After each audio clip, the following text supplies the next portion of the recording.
Hello, my name is Gelly, and this is my ESA Summer 2019 submission for any percent Gehenna for the Talos principle. The expectation should be that I can finish this in 12 minutes or less, even in like the worst case scenario. So let's get this started. You might notice I'm already playing in Chinese. This saves 6 seconds, which we'll see at the very end of the run. Anyways, time will start once I finish the cutscene here, but I've got an auto splitter here, so this is very convenient. So let's get this started.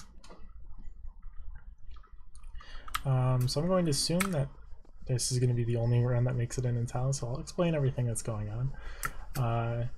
In Gehenna, the main aim is to unlock a bunch of robots to free them, and then time ends when you've freed all of them and you basically tell God to send them to heaven.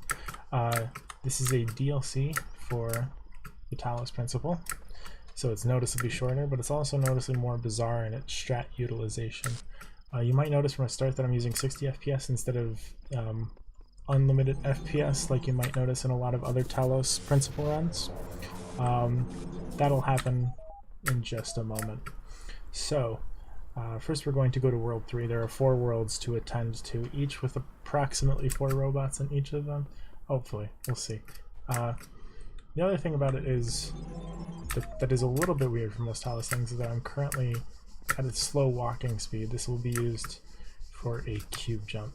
So the first thing I'm going to do is a jammer glitch. A jammer glitch is where you stand right in the middle of a barrier.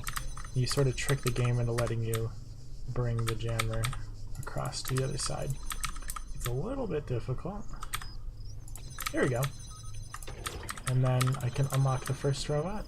So that's what it takes to unlock a robot. So we're a 16th done already. I'm going to set up this cube. Normally you just jump on cubes, but what I'm going to do is I'm going to grab it and try to jump at the same time.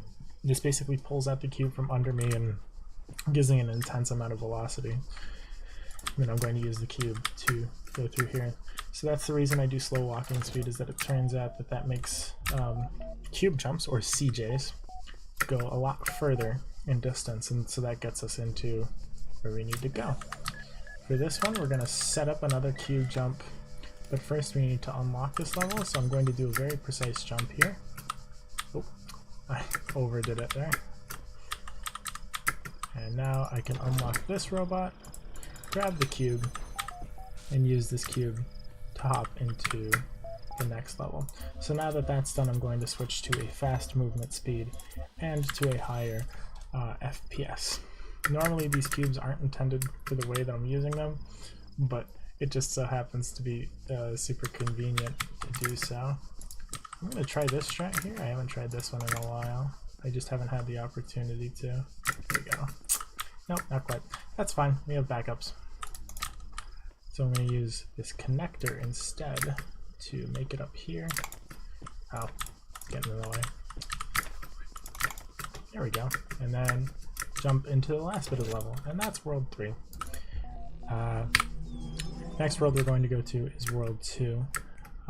It turns out that World 2, all the worlds sort of have a defining characteristic. World 3, for example, is cube jumps. Those are the most cube jumps that we do in a run. In World 2, I would say it's characterized by probably, it's definitely characterized by item jumps. I'll demonstrate an item jump. I totally just did one back there, but I didn't have the time because I was talking about something dumb, I don't know. So we're gonna go over here and we're going to parkour onto these rocks. It's a little precise, but we got it first try, so that's cool. It's actually one of the hardest parts of this entire run, is literally that jump. Oh, bummer. It's fine. We can just try again. To make it under 12 minutes. 12 minutes would be a travesty. So thankfully I'm definitely not going to make it over 12 minutes here. So that does that level.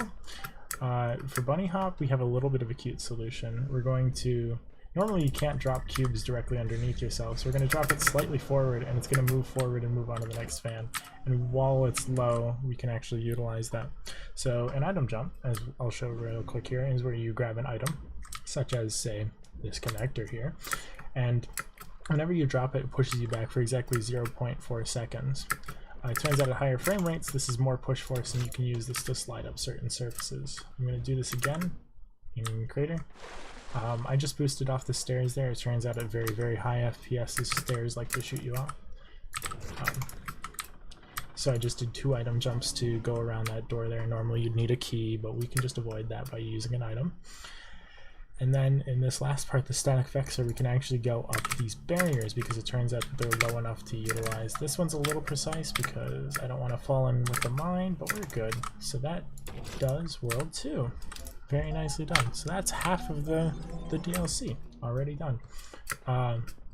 So now we just got 2 more levels to go.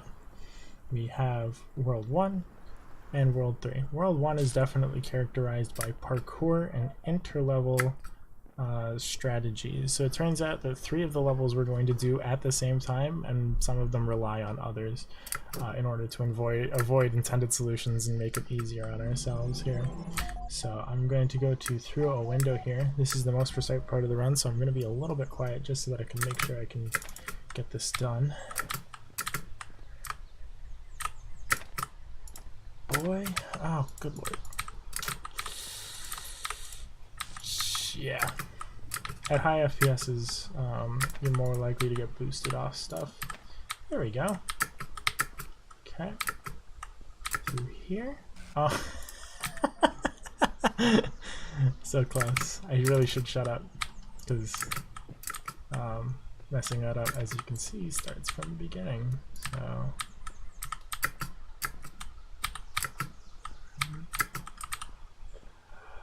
Oh, good lord. I'll get through it eventually. This is the hardest set of jumps because of how small they are in distance.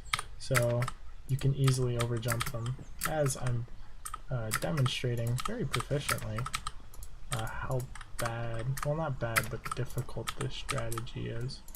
In an ideal world, this saves a lot of time. This isn't an ideal world, unfortunately, especially in a marathon setting. Here we go.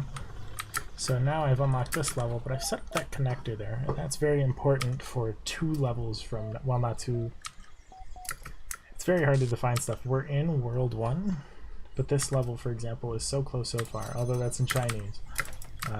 Trust me, that means so close so far. So we unlock this level. That's relatively simple. It's just a barrier jump. But now I'm going to keep this connector, and I'm going to keep going, because there's a level called Open Field where I need to unlock the barrier. There's no easy way to go over it, so we're actually going to grab the source from there, and that's the most efficient way to do it. So there we go. Those are those 3 levels. This is probably one of the cooler ones, the swapper. So we're going to grab a leprechaun hat. It's part of an Easter egg, but we don't use the Easter egg, so we're just going to use the body parts instead. Sort of morbid, but you know, in the name of speed, who cares?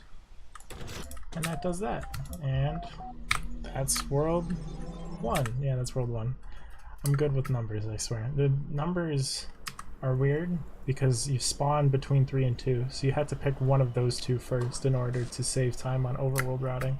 So you can never do 1, 2, 3, 4. You have to do like 3, 2, 1, 4, 3, 4, 1, 2, 2, 3, 4, 1, or 2, 1, 4, 3. It's never easy. Anywho, let's do air delivery. Because I'm so high FPS, this is actually a detriment here because I usually slide off the level, so I have to manipulate how I move through the fan there. I'm gonna land on this wall. That's one of the hardest strats, in my opinion. The rest of this should be smooth sailing, and there's actually a little bit of a cool strat here that's not as hard as it looks, but it is frame perfect. We'll get there when we get there, though. Colliding beams is very similar. We do a barrier item jump to get over some stuff, and we do it twice to avoid any weird goblins with that. Press and jam is a really cool strat. We have to go through like 4 barriers, and there's a variety of ways to do it. I'm going to do it in the way that I think is coolest. It's probably a little bit slow, but it's consistent, so I don't care.